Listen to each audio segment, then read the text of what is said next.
Shalom adik-adik semua yang dikasih Tuhan. Apa kabar semuanya? Doa Om Sugi semua dalam kondisi yang baik. Karena Tuhan Yesus Kristus senantiasa menyertai kita semua. Amin. Senang kita bisa berjumpa lagi dalam ibadah online. Ibadah roket online pada pagi hari ini. Biarlah kita sungguh-sungguh mendengarkan firman Tuhan dan menjadi pelakunya. Amin. Pagi hari ini kita akan melanjutkan pelajaran firman Tuhan mengenai tujuan hidup. Kita sudah tahu tujuan hidup yang pertama, masih ingat? Kita diciptakan untuk menjadi kesenangan daripada Allah. Dan yang kedua, kita dibentuk menjadi keluarga Allah, keluarga besar dari Allah kita. Dan saat pagi hari ini kita akan melanjutkan tujuan-tujuan yang selanjutnya. Mari sebelumnya kita akan berdoa terlebih dahulu. Terima kasih Tuhan Yesus, saat pagi hari ini kembali kami datang kepadamu. Kami mau belajar firman Tuhan tentang tujuan hidup kami ketika Tuhan menciptakan kami dan menaruh kami di atas bumi ini. Biarlah Roh Kudus yang memberikan kami pencerahan sehingga firman Tuhan yang kami dengar pada saat pagi hari ini boleh menjadi rehma dalam hidup kami dan kami akan melakukannya. Di dalam nama Yesus kami sudah berdoa dan mengucap syukur. Amin. Di dalam Kejadian 1 ayat 26, adik-adik masih ingat firman Tuhan berkata, "Berfirmanlah Allah, baiklah kita menjadikan manusia menurut gambar dan rupa kita." Ternyata, poin yang ketiga atau tujuan yang ketiga, Tuhan menciptakan kita itu untuk menjadi serupa dengan Dia. Serupa seperti Kristus.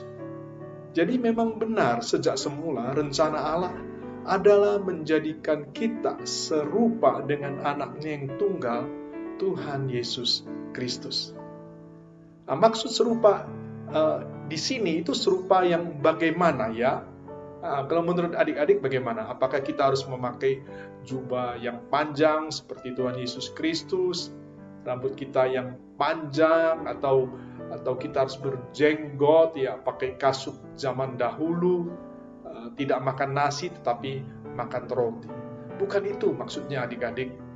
Kalau kita membaca di dalam Ibrani 1 ayat 3, di sana disebutkan, Ia adalah cahaya kemuliaan Allah dan gambar wujud Allah, dan menopang segala yang ada dengan firman-Nya yang penuh kekuasaan. Gambar wujud dalam bahasa aslinya adalah karakter. Jadi arti serupa seperti Yesus adalah memiliki karakter seperti Yesus. Siapa tahu karakter daripada Tuhan Yesus. Ya, coba kita akan membaca di dalam Galatia 5 ayat yang ke-22. Nah, ini merupakan karakteristik dari orang yang percaya sungguh-sungguh kepada Tuhan Yesus Kristus.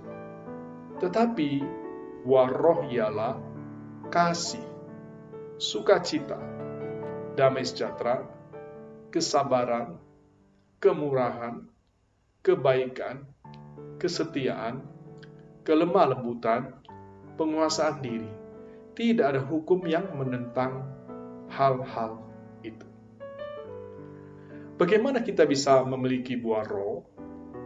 Mazmur 86 ayat 11, firman Tuhan berkata, "Tunjukkanlah kepadaku jalan-Mu ya Tuhan, supaya aku hidup menurut kebenaran. Bulatkanlah hatiku untuk takut akan nama-Mu." Adik-adik yang dikasihi Tuhan, ternyata kalau kita mau atau memiliki kehendak, semakin hari kita semakin boleh serupa dengan Tuhan Yesus Kristus. Yang pertama adalah apa?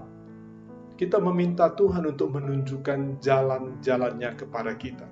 Supaya apa? Kita hidup menurut kebenarannya, yaitu firman Tuhan.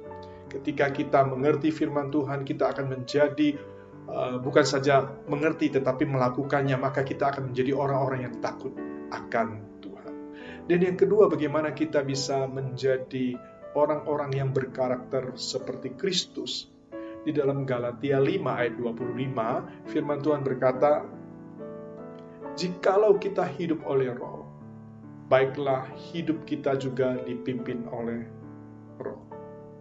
Jadi adik-adik harus tahu bahwa di dalam hidup kita ada Roh Kudus tinggal di dalam hidup kita. Jadi biarlah apa yang kita lakukan itu seturut apa yang menjadi kehendak daripada Roh Kudus. Maka Om Sugi percaya semakin hari, semakin hidup kita akan menjadi serupa dengan Kristus. Dan yang selanjutnya, kita akan membaca di dalam Roma 12 ayat 11. Firman Tuhan berkata, "Janganlah hendaknya kerajinanmu kendor, biarlah rohmu menyala-nyala dan layanilah Tuhan." Jadi selanjutnya, tujuan yang keempat, kita diciptakan untuk apa? Untuk melayani Allah, untuk melayani Tuhan.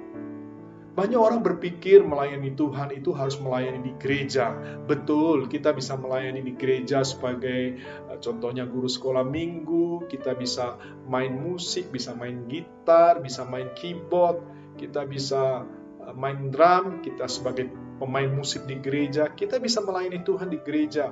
Atau yang pintar menyanyi, ya, song leader atau singer, kita bisa melayani. Tetapi pelayanan yang Tuhan maksud itu bukan saja di gereja, tetapi di mana saja kita melakukan sesuatu dengan hati yang berfokus kepada Tuhan, itu adalah suatu pelayanan, bahkan boleh disebut penyembahan kepada Tuhan. Kalau kita lakukan itu dengan sungguh-sungguh. Ketika kita membantu orang tua, dan karena itu adalah kehendak Tuhan, kita bukan saja melayani orang tua kita bukan membantu orang tua saja, tetapi kita sudah melayani Tuhan juga.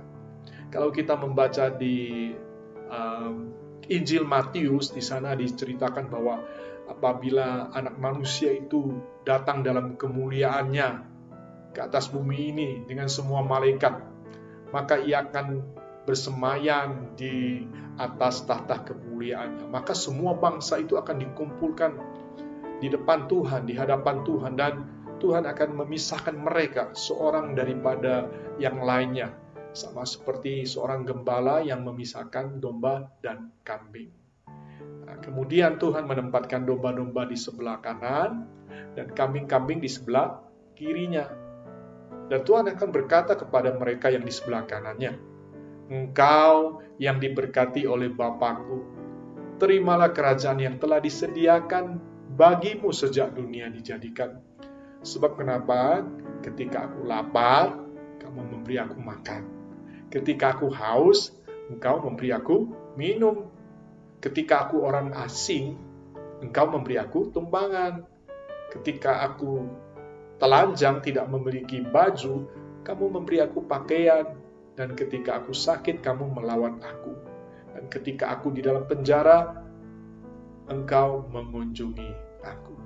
Maka orang-orang benar itu akan menjawab dia, "Tuhan, kapan kami melihat engkau lapar, terus memberi engkau makan, atau engkau haus sehingga kami memberikan minuman? Kami tidak pernah melihat engkau sebagai orang asing sehingga kami memberikan engkau tumpangan, atau engkau telanjang dan kami memberikan engkau pakaian. Kami tidak pernah melihat engkau sakit atau di dalam penjara sehingga kami mengunjungi engkau." Dan Tuhan menjawab mereka, "Aku berkata kepadamu, sesungguhnya segala sesuatu yang kamu lakukan untuk salah satu seorang dari saudaraku yang paling hina, kamu telah melakukannya untuk aku." Jadi adik-adik, melayani Tuhan itu tidak harus di gereja. Kita bisa melayani gereja, tetapi ketika kita melayani sesama kita, melayani orang tua kita, sebenarnya kita sudah melayani Tuhan. Kita akan membaca di dalam Yohanes 17 ayat yang ke-18 sekarang ini, yang poin yang terakhir, ya. "Sama seperti engkau telah mengutus aku ke dalam dunia, demikian pula aku telah mengutus mereka ke dalam dunia. Yang poin yang kelima adalah Tuhan menciptakan kita, atau kita diciptakan oleh Tuhan untuk sebuah misi. Ingat, kita memiliki sebuah misi yang Tuhan tentukan bagi kita. Misi apakah itu? Ya, kita tahu bahwa setiap orang yang percaya kepada Tuhan Yesus Kristus itu pasti diselamatkan.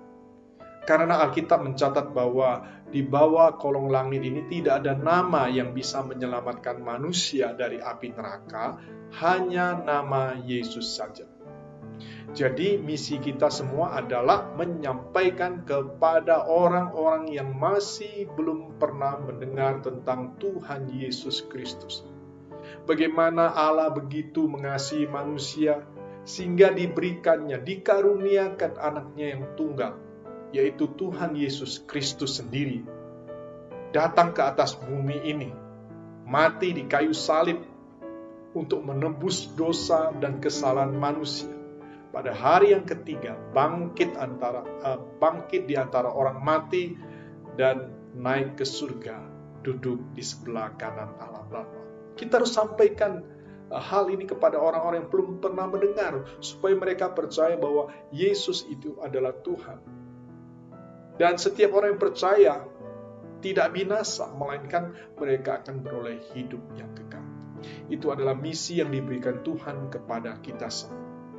Jadi kalau kita gabungkan dengan renungan beberapa waktu yang lalu, jadi Tuhan menciptakan kita itu dengan tujuan-tujuan yang sudah ditentukan. Ada 5 tujuan yang sudah kita pelajari. Yang pertama adalah kita diciptakan untuk menyenangkan Allah, menyenangkan hati Tuhan. Yang kedua, kita dibentuk menjadi keluarga Allah. Yang ketiga, yang hari ini kita diciptakan untuk menjadi serupa seperti Kristus. Dan yang keempat, kita diciptakan untuk melayani Allah, melayani Tuhan. Dan yang terakhir, kita diciptakan untuk sebuah misi, yaitu memberitakan Yesus. Memberitakan bahwa Yesus adalah Tuhan yang menyelamatkan siapa yang percaya kepadanya. Setiap kita bukan saja mendengarkan firman Tuhan, tetapi baiklah kita menjadi pelaku firman Tuhan. Haleluya. Amin. Mari kita berdoa. Terima kasih Tuhan. Kami sudah mendengarkan firman Tuhan yang sederhana. Kami tahu tujuan hidup kami.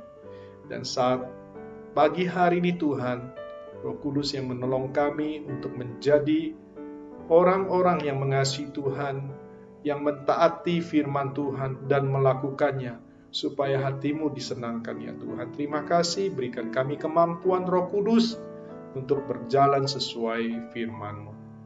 Haleluya, dalam nama Yesus kami sudah berdoa dan mengucap syukur. Amin. Sampai jumpa bulan depan adik-adik. Selamat hari Minggu, Tuhan Yesus memberkati.